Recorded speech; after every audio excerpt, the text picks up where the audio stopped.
You know that feeling. You've had a decent night's sleep. You've eaten something resembling breakfast. Your to-do list is manageable, or at least not worse than yesterday. And yet, something just feels off. A vague heaviness in your chest, a sigh that escapes before you can catch it. A headache parked behind your eyes like it pays rent. You've probably been told it's stress, cortisol, burnout, take a deep breath, drink more water, maybe try meditation, and look, those things help. But here's what I find genuinely wild. 1800 years ago, an ancient Chinese physician had a name for this exact pattern. He didn't have fMRI machines. He didn't have cortisol assays. He had something arguably more useful, a framework for understanding why your body's internal traffic keeps grinding to a halt. It's called energy stagnation. And once you see it, you can't unsee it because it shows up everywhere. Hey friends, this is East and Inner. I'm Ollie, just me talking to you. Last episode, we talked about warming your body instead of fighting it. Why Chinese medicine treats a cold like a cold house, not a battlefield. Today, we're going somewhere that might hit even closer to home. Because I bet every single person listening to this has felt stuck at some point. Not stuck in life, stuck in your own skin. Let me show you what I mean. Let me start with a story. A few years ago, before I knew anything about Chinese medicine, I went through a period where I felt off, not sick, not depressed. Just every afternoon around 3 o'clock, this tightness would settle into my chest, like someone had tightened a belt around my ribs and forgot to loosen it. I'd sigh without thinking. My jaw would ache by dinner time from clenching. I was sleeping fine and still waking up tired. I went to a doctor. Blood work came back normal. Probably stress, he said. Try to relax. Try to relax, right? Because telling someone to relax has never made anyone more tense in the history of human communication. What I didn't know then, what nobody told me, is that my body wasn't broken. It was stuck. And there's a difference. Here's the thing about being stuck. When your car breaks down, you call a mechanic. There's a part that failed. You replace it, done. But when your body feels off and every test comes back normal, that's not a broken part. That's a traffic jam. All the cars are fine. The road is fine. Nothing needs replacing. Something just needs to move. And the worst part, when the tests come back normal, you start doubting yourself. Maybe it's in my head. Maybe I'm making this up. Maybe I just need to try harder, sleep better, stress less. But you know something's wrong. You can feel it. And Chinese medicine has a name for that feeling. It's not in your head. It's in your energy, your life force. Let me give you an analogy that might change how you think about your body. Your body has an energy system. And I promise we'll talk about what energy actually is in a later episode. The real thing, not the wellness industry version. For now, just think of it as the stuff that makes things move. Blood moves because energy pushes it. Organs function because energy animates them. Emotions process and release because energy circulates. Everything moves. That's the natural state. Now imagine a highway, cars flowing smoothly. Everything's normal. Then an accident. Doesn't matter what caused it. A difficult conversation you had this morning. The third deadline this week. Something you can't even put your finger on. Just a low-grade hum of frustration that's been building for months. The cars stop moving. Behind the accident site, traffic piles up. 5 miles of backup. People are late. Tempers are short. The exits clog. And here's the thing about traffic jams. They create more problems. Someone gets road rage and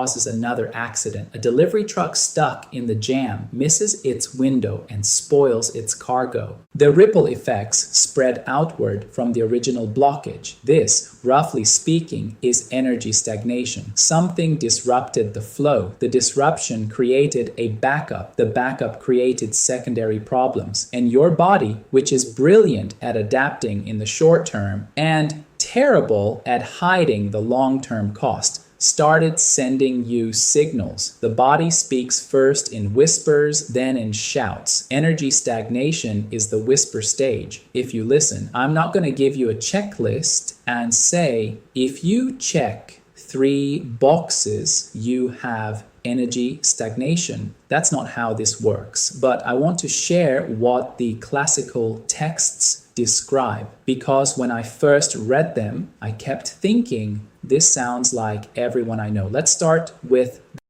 the physical signals.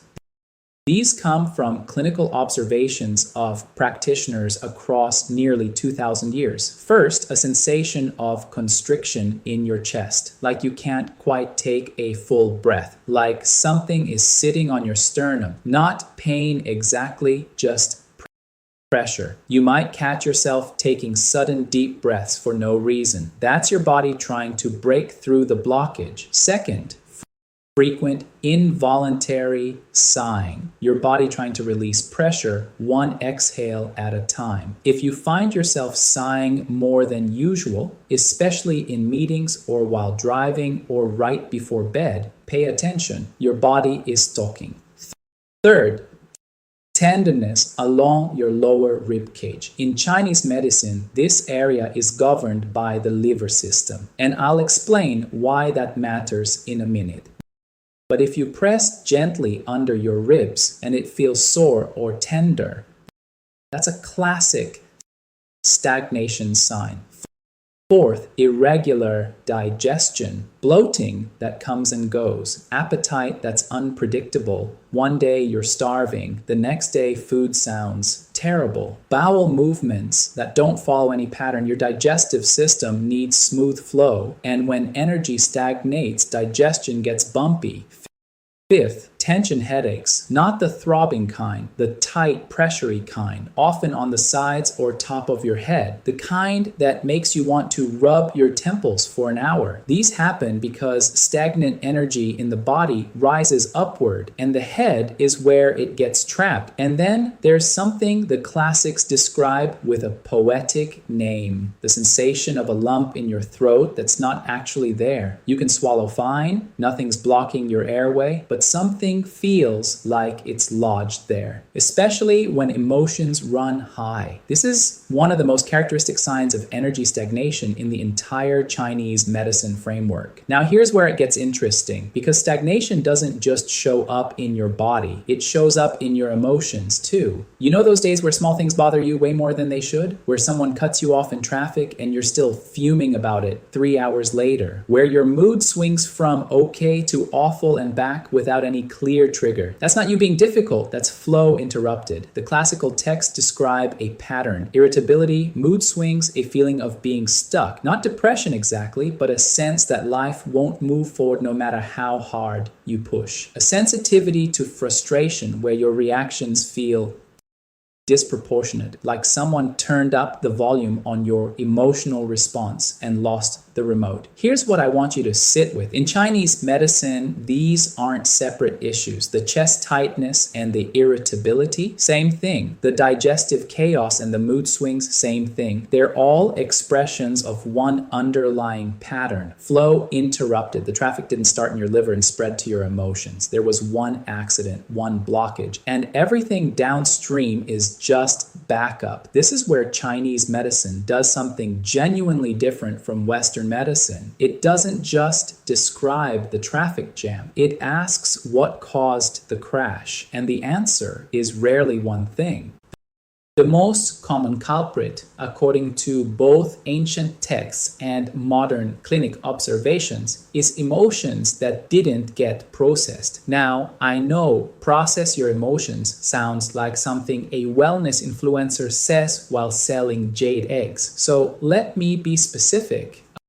about what Chinese medicine actually means by this, because it's different from what you might think. In Chinese medicine, each emotion has an organic association. This doesn't mean anger lives in your liver in a literal anatomical sense, like some tiny angry man camping out behind your rib cage.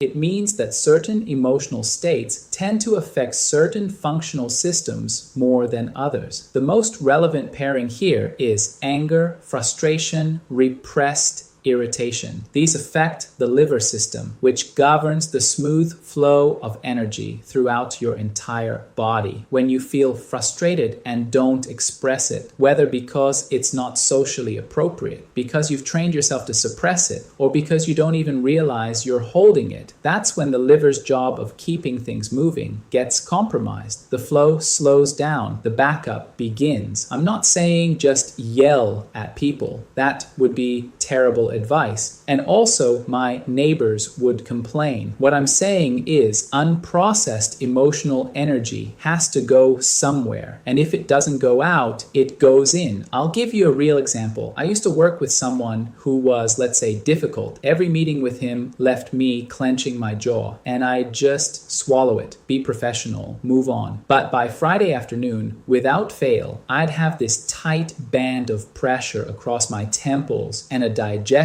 that was completely unpredictable. I wasn't connecting those dots at all. I thought it was just a long week, but looking back through the lens of Chinese medicine, it was textbook liver energy stagnation. The frustration had nowhere to go, so it went into my body. Other common stagnation triggers include prolonged sitting. Your literal body stops moving, and somehow your metaphorical energy follows suit. Desk workers report disproportionately high rates of stagnation type symptoms, and there's a reason for that. Dietary patterns, eating under stress, eating too fast, eating heavy, greasy foods while your body's already jammed up.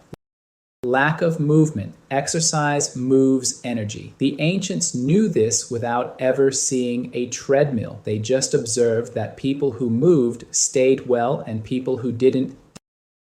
Hey friends, Ollie here. I'm sitting on my branch looking down at the highway, and I have to tell you, these humans have a real traffic problem. But here's the thing I've noticed from up here. When the cars stop moving, nobody gets out and yells at the highway. Nobody blames the asphalt. Nobody says, this road is broken, I need a new road. Everyone understands something happened up ahead. The road is fine, the cars are fine, the problem is flow. Your body is the same. Most of what we call mystery symptoms, the bloating that comes and goes, the headache that moves around, the irritability you can't explain, these are flow problems, not part problems. Nothing is broken. Nothing needs replacing. Something just needs to move again. I've seen this from my perch 1,000 times. A human will spend months going to doctors, getting tests, trying supplements, hunting for the broken part. And the whole time, the problem was never a broken part. It was a traffic jam they'd forgotten they were sitting in. Here's what I do when my little owl body feels stuck. I don't sit there and analyze my wing muscles. I move, I stretch, I fly a couple of loops around the tree, and almost every single time, whatever felt tight starts to loosen. Whatever felt heavy starts to lift. And you know what's funny? I don't even have to fly far. Sometimes just shifting from one branch to another is enough. Just changing my angle, seeing the same tree from a different side. That tiny movement, that tiny shift in perspective is sometimes all it takes to get things flowing again. Your body is the same. You don't need a marathon. You just need to stop sitting in the same position, thinking the same thoughts, holding the same tension. You have wings too. You just forgot you had them. Ollie shakes out his feathers, ear tufts, twitching as he adjusts his grandmother's yin-yang pendant and watches the highway start moving again. Okay, you recognize yourself in this. You've got the traffic jam. What now? I'm going to give you a framework you can start applying today. Not medical advice. If something genuinely hurts or worries you, see a real clinician, but drawn from the same tradition that described this pattern 18 centuries ago and has been refining the approach ever since. Number 1, move your body. This is boring advice. It's also the single most consistently effective intervention for energy stagnation across 2,000 years of observation. You don't need a gym membership. You don't need a fitness tracker. You need to walk outside, swing your arms, twist your torso, and breathe deeply enough that your ribs actually expand. The Chinese have a saying, flowing water does not stagnate. Be the water. Number 2, let the sighs out. Remember those involuntary sighs I mentioned? Your body is already trying to fix itself. Stop suppressing them. When you feel the urge to sigh, extend the exhale. Make it audible. This isn't drama, it's physiology. A long, slow exhale activates your parasympathetic nervous system. It mechanically releases the intercostal muscles around your ribs, right where so much stagnation concentrates. Number 3, check your shoulders right now, wherever you are. Are your shoulders somewhere near your ears? Relax them. Drop them. Unclench your jaw while you're at it. We hold enormous amounts of stagnant tension in the upper body, especially the neck, shoulders, and jaw. Physical unknotting here can produce surprisingly emotional releases. I've had people tell me they started crying on a walk. Not from sadness, from shoulders finally letting go of something they'd been holding for years. Number 4, find your outlet. For some people, it's journaling. For others, it's talking to a friend. For others, it's intense exercise, creative work, music, or simply sitting quietly until the emotion names itself. The specific outlet matters less than having one. Stagnation feeds on suppression. Whatever gets the energy moving outward instead of spiraling inward is therapeutic. Because here's the thing I keep coming back to. Your body is not a machine that occasionally breaks. It's a living system that's constantly communicating with you. That tightness in your chest, that's not a malfunction. That's a message. The sigh you can't suppress, that's not weakness. That's your body trying to fix itself and asking you to help. I want to leave you with one more thought. In the discussion of cold damage, that 2,000-year-old text I mentioned earlier, the ancient physician Zhang Zhongjing describes a particular pattern. The energy is stuck between the exterior and interior of the body, neither fully out nor fully in. The person feels alternating chills and fever, a bitter taste in the mouth, dizziness, and a kind of mental fog that doesn't lift. The formula he gives for this is a harmonizing one.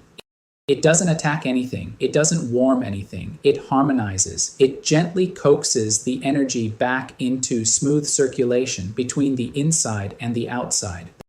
That's the whole philosophy in one formula. When something is stuck, you don't force it. You harmonize it. You create the conditions for flow, and then you trust the body to do what it already knows how to do. The most radical thing you can do is listen. Next time, I want to answer a question that's been lurking behind everything we've talked about so far. Yin and yang, warming and stagnation. What's the one thing that makes all of it go? What is this energy?